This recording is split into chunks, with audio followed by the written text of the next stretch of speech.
Ինչ խորտ կարող եմ տալ այն մարդկանց, ովքեր որ ուզում են տուրնիկից ձգվել սովորեն կամ քանակն ավելացնեն։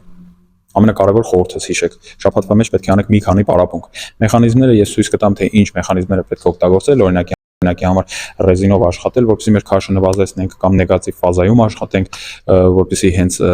ազդենք այն մկանների վրա, որը որ պատասխան է տալիս տվյալ շարժման համար։ Բայց հիմնական բազովի խորհուրդը, որ նույնիսկ մարդիկ, ովքեր որ տվյալ այդ մեթոդները կիրառում են, բայց չգիտես ինչի իրանց մոտ քանակը չի ավելանում։ Հիշեք, տուրնիկը դա դիմացկունություն է ենթադրում, իսկ դիմացկունությունը, հիշեք, ենթադրում է ծավալ, աշխատանքային ծավալ։ Այսինքն շատ քիչ է շաբաթվա մեջ մեկ անգամ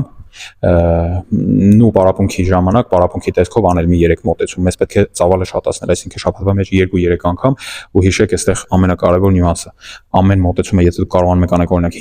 5 կրկնություն, ամեն մոտեցումը անում եք մի քիչ զապասով, այսինքն 2-3 անգամ արեցիր իջար երկար հանգստացար, 2-3 անգամ արեցիր իջար հանգստացար, այսինքն մեծ ծավալ ենք հավաքում ընդհանուր առմամբ, մեծ ծավալ աշխատանքային, բայց միջևերջ մկանը ամեն մոտեցման ժամանակ պետք չի սպանել։ Այսա երևի ամենակարևոր նյուանսն է, որին պիտի հետևեք։